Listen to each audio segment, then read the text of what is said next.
I'm of the belief that the majority of women will decide whether they want to date you immediately, literally within the first maybe 10 seconds or minute of meeting you.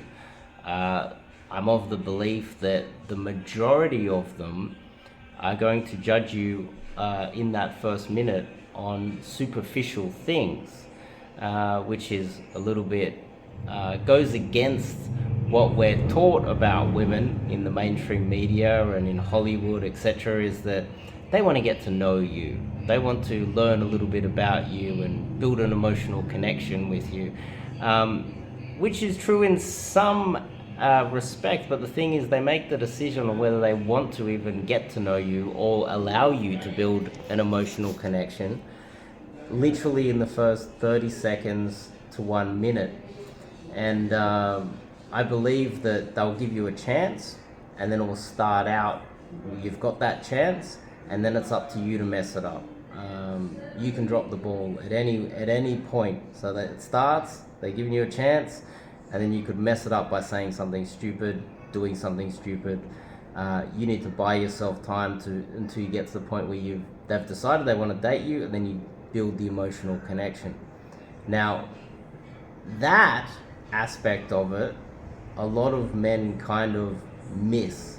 They miss how technically superficial women can be in the first 1 minute of meeting you and judging and deciding whether they're going to give you a chance. Um, a lot of men, they watch the Romeo and Juliet story where the guy's like got a violin and he's or whatever he's playing out the front of her off the veranda. He's like down the bottom there and he's serenading her and professing his love for her, and eventually she changes her mind. It also reminds me of Grant Cardone's story, one of the United States' most wealthiest men.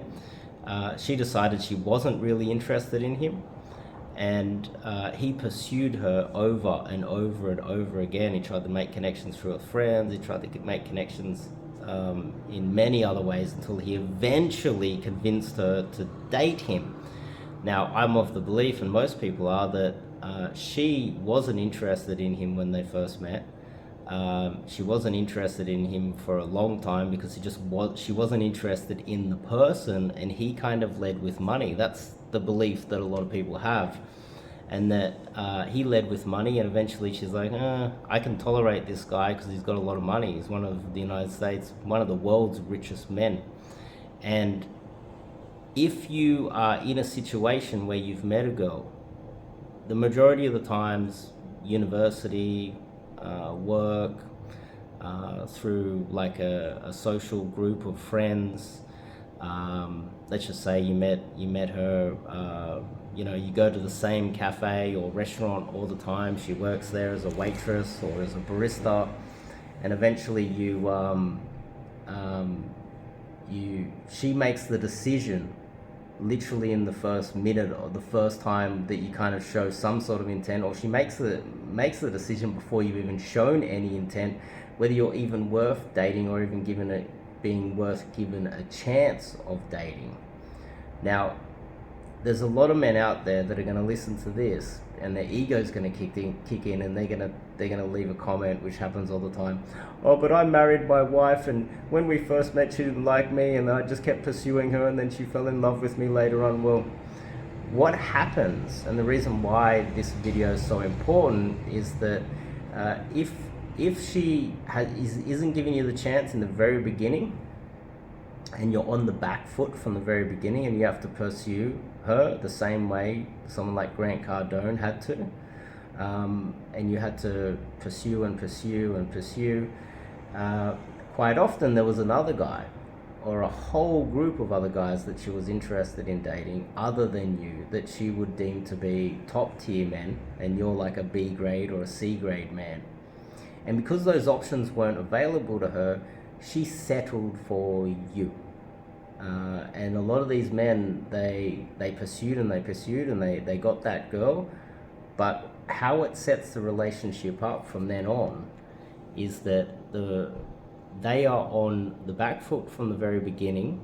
They had to pursue her, and for the entire length of the relationship, as long as they stay together, even if they divorce, whatever, she will always be the one that has the power in the relationship, because she's the one that eventually was like, okay, I'll accept you and date you.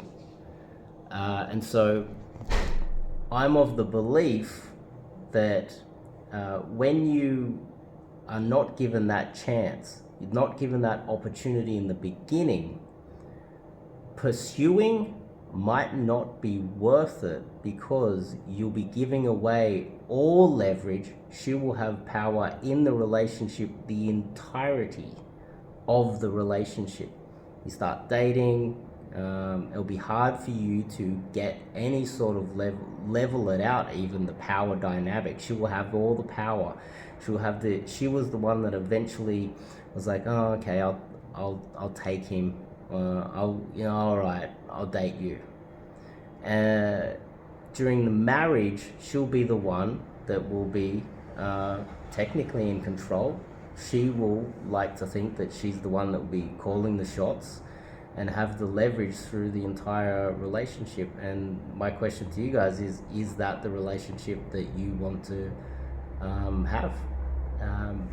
A lot of men, they'll get on a date, and like my date, I'm there and there's a big distance between us. We're not sitting next to each other. She's not really smiling or being really friendly. She doesn't know anything about me. She's not really giving me a chance. Pursuing and like throwing money at the problem or trying to prove how awesome you are, when she eventually just turns around and goes, oh, okay, I'll date you, she's always going to have the leverage of, I'm going to leave now if you don't play it the way I want to play it. And she's going to have all the power. And that means that depending on what type of a person she is, if she's a bad person, if she's someone that takes advantage of other people that she has leverage over, which is the majority of human beings on planet Earth, otherwise we wouldn't have so many wars or so many rent-seeking parasites in the economy, politicians, etc. It's evidence of human behavior. She will exploit her leverage in the relationship, and it will always be hanging over you, the possibility that she could leave at any moment if you do not act right. You do not play the game the way she wants it to be played. You do not give her what she wants. She will leave. And so pursuing that girl ultimately will put you in a master and slave sort of situation, a simp sort of situation where you've got no leverage in your own relationship. And as a man, that means that later on, maybe the relationship isn't going so well. You find yourself working 6-7 days a week trying to support the family while she's sleeping with the neighbor. Next thing you know, you're married, and you've had a bunch of kids. The kids don't look like you. You've got some sort of a paternity fraud thing going on. You brought up the guy down the street who was having sex with your wife while you're working 6-7 days a week for 20 years, and eventually you get divorced and you lose absolutely everything, because all the way at the very beginning, she wasn't really interested in you on the first date, and you pursued her and you thought that it was an actual achievement to change her mind. And you found out the hard way 20 years later that you never had leverage from day one. So don't make that mistake.